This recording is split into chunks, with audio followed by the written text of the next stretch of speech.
It's March 20th. Mother Jones has released this article, What Biden Would Do If He Were Serious About Ending the War in Gaza. I originally saw a response to this on Twitter with somebody making this little dialogue. Biden supporters, stop criticizing Biden. You're helping Trump. There's nothing Biden can do. Israeli generals, actually, if he stopped sending bombs, we'd have to end the war. Noah Leonard writes that the Biden administration has adopted a newfound feeling of impotence. Quoting State Department spokesperson Matthew Miller, the United States does not dictate to Israel what it must do, just as we don't dictate to any country what it must do. The absurdity of this position was made clear when a reporter interjected, "Unless you invade them." Miller couldn't help but laugh. He goes on to write, experts disagree about whether the United States could immediately force Israel to end the war, stating that some experts believe that Biden could likely end the war in short order with a phone call, absent domestic political restraint. Robert Ford, a former U.S. ambassador to Algeria and Syria who is now a senior fellow at the Middle East Institute, told me he was more skeptical of Biden's ability to quickly force Prime Minister Benjamin Netanyahu's hand, but agreed that the United States has more leverage than it is used. Without Biden's support, Israel would long ago have been forced to stop the fighting in Gaza due to a shortage of weapons, while at the same time it would have been forced to deal with United Nations Security Council resolutions and possibly sanctions against it. Writes, in any case, Biden is under no obligation to provide thousands of bombs to a country whose leader has consistently ignored him as Israel wages a brutal war that has leveled much of Gaza and caused children to die of starvation. We need to stick to our own values, Ford said. If our values say starving children is way beyond the pale, then we need to react to that and take stern action whether or not it changes Israeli policy. Levy and others agree that restricting arms sales is the most important step the United States can take to influence Israel and help bring the war to a close.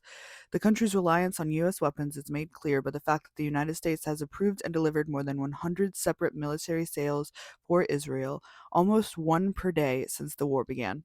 Among other weapons, the United States has sent tens of thousands of artillery shells and thousands of unguided dumb bombs. It is not known just how many of them have been used in Gaza, but Israelis have not hidden the fact that these weapons are essential to the war effort. All of our missiles, the ammunition, the precision guided bombs, all the airplanes and bombs, it's all from the US, retired Israeli Maj General Itzhak Brick said in November. The minute they turn off the tap, you can't keep fighting. You have no capability. So we have a retired Israeli general stating that they would not be able to do what they do without United States weapons. So some people believe that Biden could make a phone call and be like, hey, stop it, but he's refusing to. But beyond that, we could stop sending money and weapons to Israel and they wouldn't be able to do what they're doing. Joe Biden has the power, but he doesn't have the will because he's a Zionist. He said this just as recently as a few weeks ago. He's not backing down from his Zionist position. Could have something to do with the $5 million he's received from AIPAC over the course of his career. Or it could have to do with the fact that, as Politico so aptly put it, Biden has never been driven by human rights. The minute they turn off the tap, you can't keep fighting.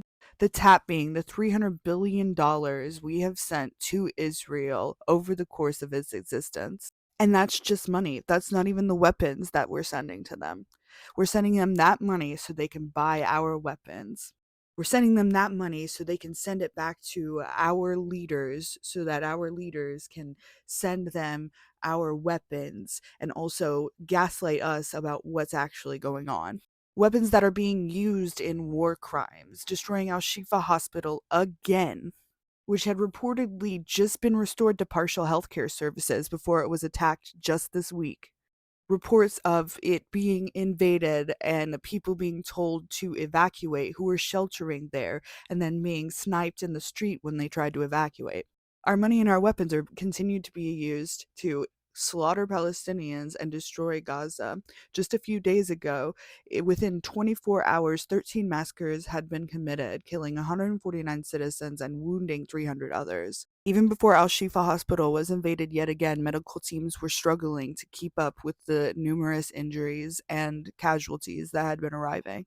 And the Euromed Monitor has updated its ongoing infographic.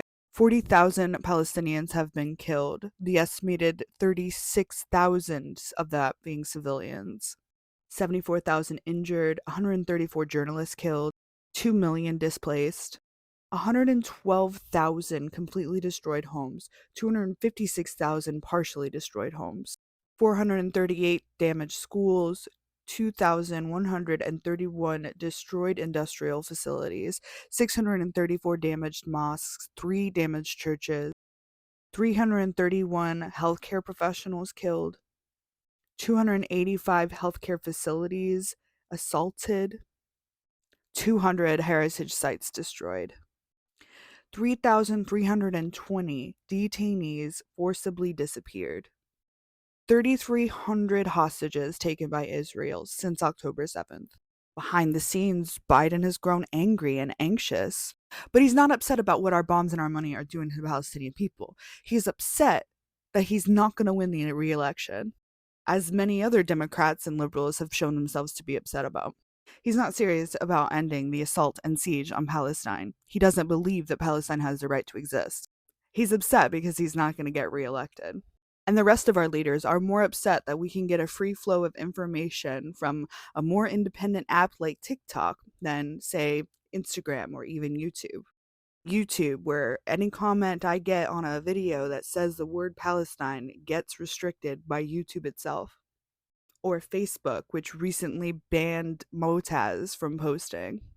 352 representatives voted to censor an app that has completely destroyed the Israeli propaganda machine, instigating a modern Red Scare just because we've learned to think for ourselves. Our politicians are scared. They may not be moved by the thousands upon thousands of Palestinians that have been killed, the millions that have been displaced, the millions that will likely starve from famine if things continue as they go. But they're scared about their reputation as politicians as Israel continues unencumbered to do what it's been doing. Chuck Schumer, the first Jewish majority leader in the Senate, highest ranking Jewish official in the United States, strongly criticized Netanyahu in a 40-minute speech Thursday morning on the Senate floor.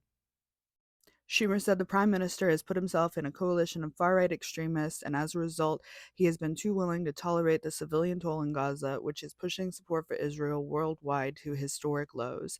Israel cannot survive if it becomes a pariah. He's not even condemning the loss of life or the war crimes.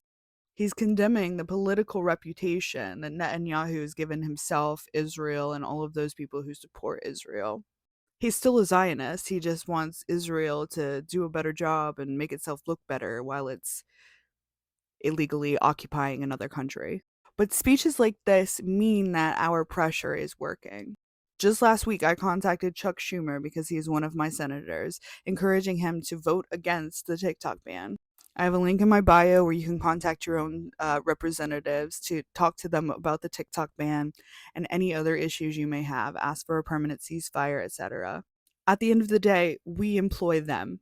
As much as they want to act like what we think and want doesn't matter, it does. It has to. Just like Israel doesn't exist without the United States funding it, our representatives don't have jobs if we don't elect them. And they're scared. That's why some of them are coming out and making speeches like Schumer did. He's still on the wrong side of history, but he is pivoting because he's scared. They are seeing the backlash. You don't get an overwhelming majority of House representatives to vote in favor of something together, the ban on TikTok, if they're not terrified. Our politicians don't agree on anything, but so many of them agree to censor TikTok. And that's with TikTok continuing to censor Palestinian content. It's just the one that happens to censor at least, I guess. So please, contact your representatives, keep protesting, keep spreading awareness, keep donating to people who are trying to get out of Palestine, keep donating to the UNRWA and Care for Gaza and other organizations that are actively trying to get aid to the starving people of Palestine. Keep using the power that you have because it is effective. And free Palestine.